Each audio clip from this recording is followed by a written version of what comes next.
سؤال لقيته اتكرر كتير الفترة الأخيرة بعد ما الدولار وصل ل 30 جنيه، وناس كتير فعلا بتسأل وهي مش فاهمة ليه الحكومة ما بتطبعش فلوس كتير ويبقى كله غني؟ ايه المشكلة؟ ايه اللي يمنعهم من كده؟ هل هم عايزيننا فقراء يعني ولا في حاجة تانية؟ قبل ما نبدأ يا ريت ما تنساش اللايك والشير والاشتراك في القناة لأن ده حقيقي بيساعد. أنا أمير ودي مش عارف.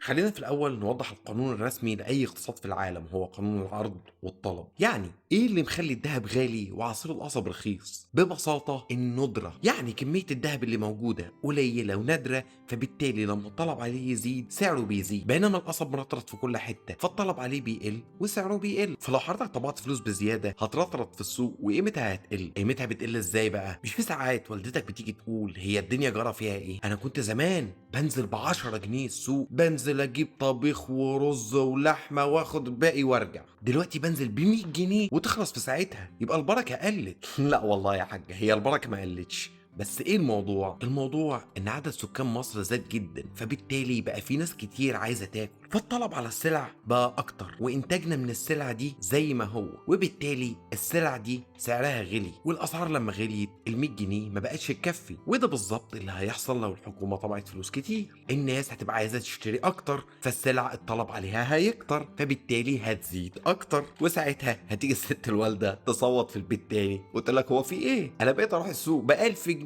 وتخلص في ساعتها، البركه قلت. طيب امال المفروض الحكومه بتعمل ايه؟ المفروض عشان تطبع فلوس زياده الحكومه تزود الانتاج زياده، فبالتالي السلعه نفسها تزيد. واما السلعه تبقى متاحه ومرطرطه في السوق سعرها مش هيزيد، وكفه الميزان ساعتها هتبقى معدوله. هقول لك مثال تاني. عارف لما تبقى في مكان ما فيهوش مواصلات خالص والناس واقفه في المحطه وكل شويه عماله تزيد ساعه ساعتين والناس عماله تزيد ومفيش مواصلات برضه، فيجي لك سواق صايع بقى يقف على باب المحطه عشان يركب الناس، فأم لا اله الا الله هتهجم عليه. فساعتها هيستغل الموقف ويقول لهم يا حضرات عدم لا مؤاخذه الاجره غليت بقت ب 10 جنيه والاجره في العادي تكون 2 جنيه مثلا. ساعتها حد هيفتح بقه ويعترض؟ اكيد لا، لان الكل عايز يمشي وخلاص. وده بسبب ان العرض قل اللي هي المواصلات، والطلب زاد اللي هو الناس اللي واقفين عند المحطه، وبالتالي السعر بيزيد. وده بقى اللي بيسموه علماء الاقتصاد التضخم. اختصارا في جمله واحده، طباعه فلوس كتير من غير زياده حقيقيه في الانتاج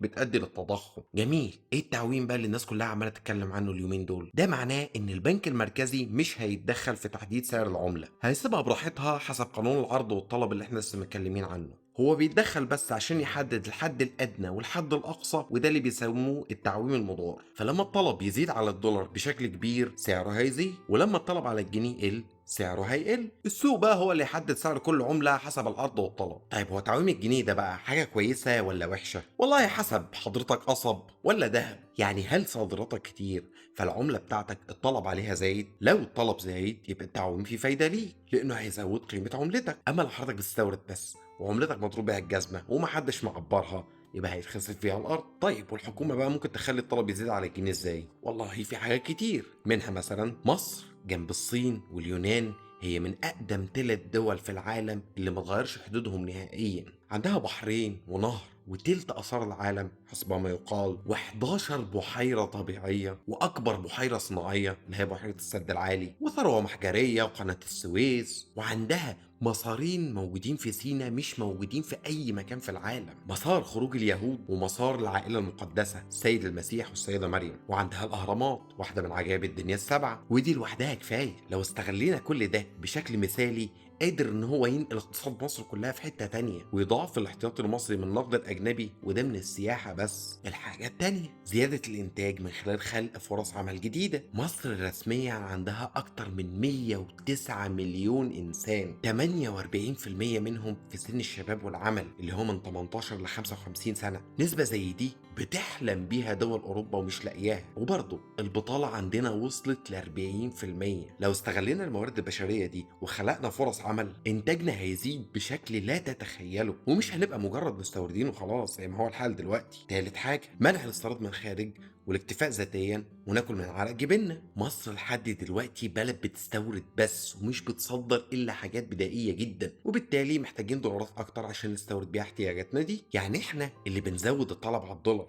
فاحنا اللي بنغلي قيمه الدولار عندنا. 4 نبدأ نصدر منتجاتنا لبره. لما تبقى صادراتنا أكتر من وارداتنا هيحصل فائض في الموازنة العامة بدل ما يحصل عجز جديد زي اللي بيحصل. ساعتها قيمة الجنيه بتاعتنا هتزيد. كفاية يا راجل القطن المصري اللي لو عرفنا قيمته ورجعنا نهتم بيه ونصدره هيجيب لنا مبالغ خيالية. طيب والحكومة بتعمل ايه بقى من ده كله؟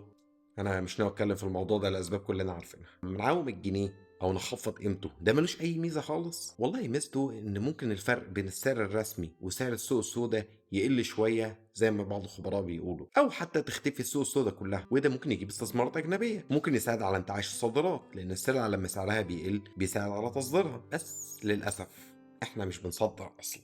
على الناحية التانية بقى الأسعار هتزيد بطريقة جنونية لأن اللي كنا بنستورده بقرشين هيبقى ب10 قروش، وكله على المستهلك في الآخر اللي هو احنا. والتضخم هيزيد ونسبة البطالة هتزيد أكتر وأكتر. وطبعا المصيبة الأكبر الدين الخارجي هيزيد. يعني لو كنت مديون ب10 دولار مثلا وقبل التعويم كان سعر الدولار 10 جنيه، يبقى انت مديون ب100 جنيه. بعد التعويم لو الدولار بقى ب20 جنيه بدل 10 جنيه، يبقى انت الدين اللي عليك بقى 200 جنيه مش 100 جنيه، غير القوة الشرائية بتاعت الجنيه اللي عمالة تقل. طيب نعمل ايه دلوقتي؟ اعمل لايك وشير واشترك في القناة واستناني الفيديو الجاي، بحاول اجهز حلقة ان شاء الله يمكن تفيدنا في الموضوع.